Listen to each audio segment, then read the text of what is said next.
The most terrifying weapon in the Vietnam War was not made of steel. It carried no explosives, fired no bullets, and drew no blood. It was a sound, a weapon made of sorrow, designed not to break a body, but to shatter the soul. In the humid darkness of 1968, in the suffocating blackness of the jungle, this weapon was given a name. They called it Ghost Tape Number 10. This is the story of a war fought not for hills or valleys, but for the human mind itself.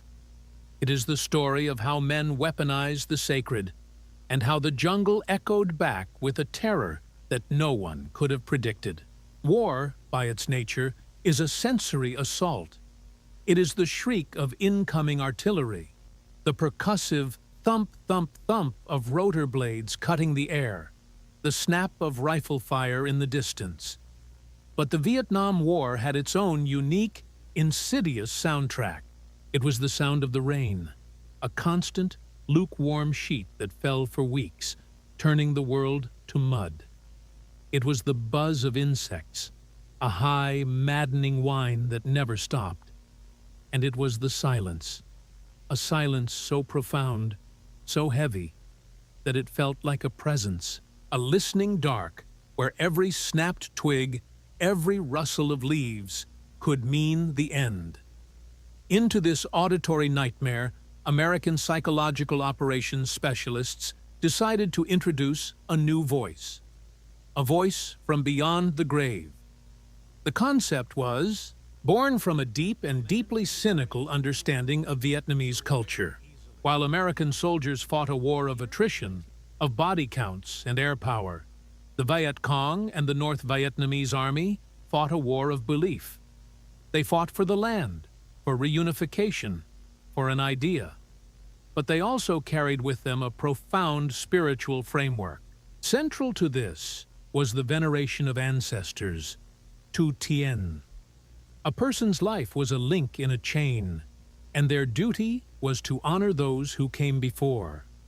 But this honor required a crucial, sacred contract, a proper burial.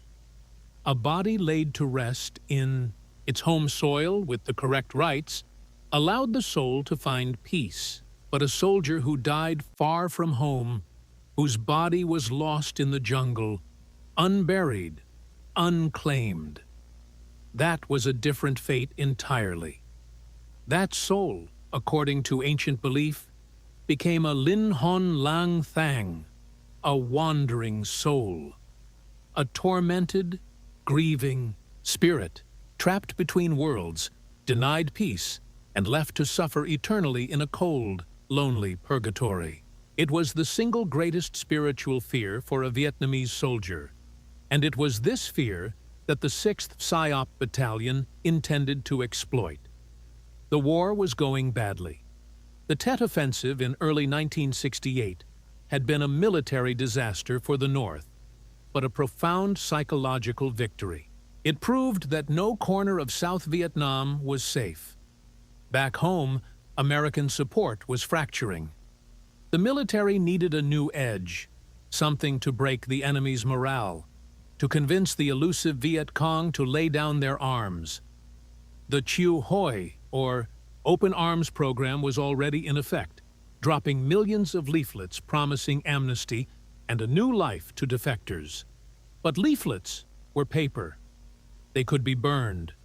They could be ignored. The 6th PSYOP Battalion wanted to create something that could not be ignored. They wanted to create a ghost.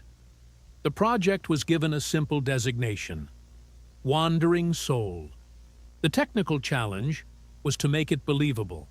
They couldn't just have an American voice shouting in broken Vietnamese. It had to sound authentic. It had to sound dead. The team, comprised of American sound engineers and South Vietnamese allies, went to work. They sourced traditional Vietnamese, funeral music, the mournful, reedy dirges that would be instantly recognizable to any soldier in the jungle. This music alone was unsettling, a cultural trigger for grief and loss. But it was the voice they added that was the masterstroke of psychological cruelty. They brought in a South Vietnamese actor. He was given a script, a monologue of profound despair. He was not to shout. He was to whisper, to lament. He was to become the voice of a dead Viet Cong soldier, speaking from the afterlife. "My friends," the voice would begin, drifting through the static. "I am dead. I am in hell." He would talk about his family, his mother, his children, how he would never see them again. He would describe the cold, the darkness, the endless, agonizing pain of being unburied. "Go home," the voice would plead. "Go home to your families. Do not end up like me. This is not your fight. Go home. Go home." The engineers then took this recording and subjected it to the studio's dark arts. They distorted it, slowed it down just slightly, enough to make the cadence feel wrong, inhuman. They bathed it in reverb and echo, making it sound vast and cavernous, as if it were being broadcast from another dimension. They layered in the sounds of children crying, women wailing. The final product was a masterpiece of auditory horror. It was designated Ghost Tape number 10. Now, they needed to deploy it. The jungle was the perfect amphitheater. The primary method was the UH-1 Huey helicopter. These talking ships, as they were sometimes called, were outfitted with massive loudspeaker arrays, powerful enough to blast the sound over square miles of dense canopy. But the most effective delivery system was far more intimate. It was the man on the ground. A 4-man team from the 6th Psyop Battalion would accompany a patrol, humping a heavy backpack-mounted speaker and a tape player into the deep jungle, right to the edges of known enemy sanctuaries. Imagine the scene. A squad of American GIs, exhausted, caked in mud and sweat, sets up a perimeter near a suspected VC trail. The sun has dissolved into the trees, and the blackness of the jungle night has fallen like a shroud.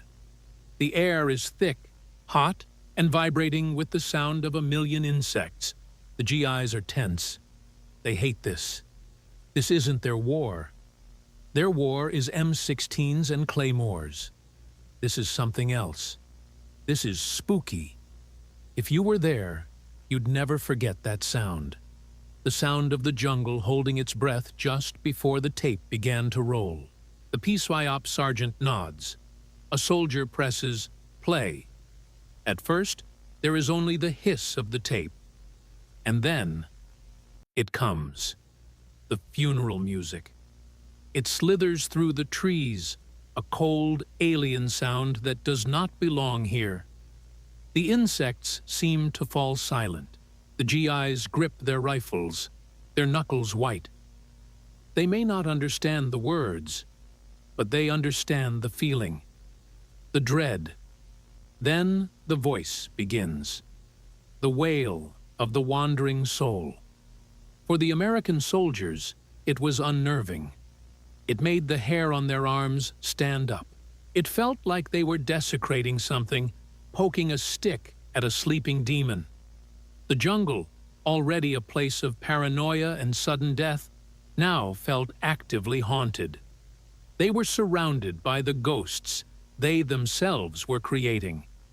Many GIs hated the mission. It felt wrong, a dirty trick that went beyond the unspoken rules of combat. It was one thing to kill a man, it was another to torment his spirit. But for the Viet Cong soldier, hidden in a spider hole or a damp makeshift bunker just a few hundred meters away, the experience was something else entirely. It was not just spooky, it was a direct, personal, spiritual assault. He is young, perhaps 18 or 19. He is far from his ancestral village. He has not seen his family in years. He is living on handfuls of rice, battling dysentery, leeches, and the constant fear of B-52 strikes. He is indoctrinated, yes. He is dedicated to the cause.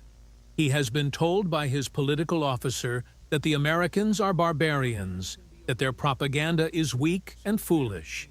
But he was not raised by his political officer. He was raised by his grandmother.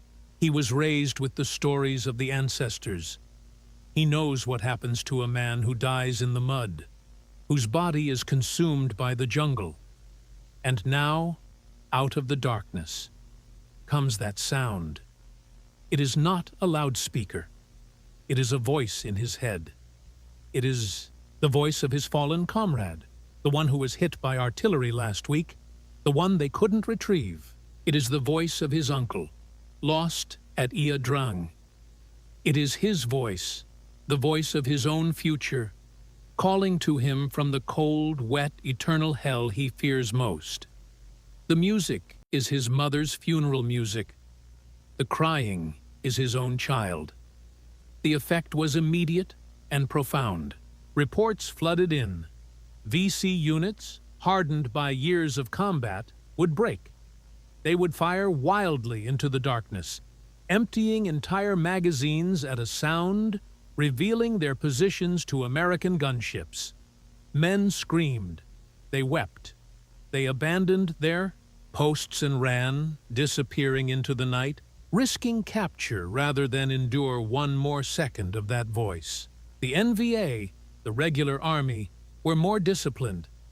Their political officers worked overtime to counteract the tape. They held indoctrination sessions. It is a trick, they would insist, their voices tight with anger. It is the sound of a desperate enemy. They use technology to mimic our traditions. It is hollow. It is nothing. Steel your hearts. A revolutionary soldier is not afraid of ghosts. But it is one thing to be brave in the daylight, surrounded by your comrades, listening to a speech. It is another thing entirely to be on guard duty at 3 a.m, alone, with the rain dripping from the leaves, and to hear your own name called by a voice that sounds dead. The talking ships expanded the terror. A Huey, flying high and slow above the Aishau Valley or the Mekong Delta, could blanket the landscape with the sound. The ghost was no longer just in the trees. It was in the sky. It was omnipresent. It was the voice of the air itself, lamenting. For the Americans in the helicopter, it was a surreal, almost godlike act. They were the conductors of an invisible orchestra of fear, watching the jungle below, wondering who was listening, who was cracking, who was running. Comment the wandering soul, if you understand the power of that primal fear. This was the war for the mind. It was a recognition that the human psyche was as vital a battlefield as any patch of dirt. The 6th PESVIOP Battalion had found a cultural vulnerability, a seam in the enemy's armor, and they were inserting a psychological scalpel. They did not just want to scare the enemy, they wanted the enemy to defect, and in this, Ghost Tape 10 was a measurable success. Thousands of Hoi Chan, or defectors, turned themselves in at Chio Hoi centers. When debriefed, many of them cited the Wandering Soul broadcasts as the final straw. It wasn't the bombs, it wasn't the patrols, it was the sound. It was the fear of a fate worse than death. It was the tape confirming their deepest, most private anxieties. One young soldier, upon surrendering, was reported to have said simply, "I do not want to be a ghost." The tape had promised him amnesty, a warm meal, and a chance to see his family again. More importantly, it offered him a chance to survive, to die an old man, and to be buried properly. It offered him peace. But the war in Vietnam was never that simple. For every action, there was a reaction, often an unintended one. The tape was not a magic bullet. It did not end the war. For many NVA and VC soldiers, the initial terror, once overcome, hardened into a cold, profound hatred. This was not war. This was sacrilege. The Americans were not just invaders. They were blasphemers, attacking their families, their ancestors, their very culture. It galvanized their will to fight, to expel an enemy so depraved They would use the voices of the dead against them. The political officers used it as a recruiting tool. See, this is who they are. They disrespect our deepest beliefs. They are the ghosts.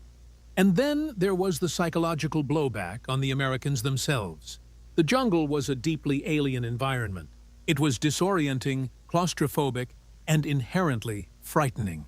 Soldiers, already stretched to their mental breaking point by the stress of booby traps, ambushes, and the sheer exhaustion of the climate, were now being asked to deploy this thing. Night after night, they would sit in the dark, listening to the same agonizing wails, the same funereal music. The sound seeped into their own minds. It enhanced the pervasive feeling of madness, the sense that the entire war was a descent into some collective dark hallucination. The jungle, they felt, was already haunted. It was haunted by the men they had lost, by the violence they had witnessed, by the villages they had burned. Ghost Tape 10 simply gave those feelings a soundtrack. It was as if they were not just broadcasting a sound, but summoning something. And in the silence that followed, when the tape clicked off and the jungle's natural sounds rushed back in, the silence felt different. It felt occupied. The men who operated those tapes, who sat on those hillsides and in those helicopters, they came home with those sounds in their heads too. They had used the enemy's ghosts as a weapon, and in doing so, had created their own. The legacy of Ghost Tape number 10 is complex. It is remembered as one of the most effective and most disturbing psychological operations of the 20th century.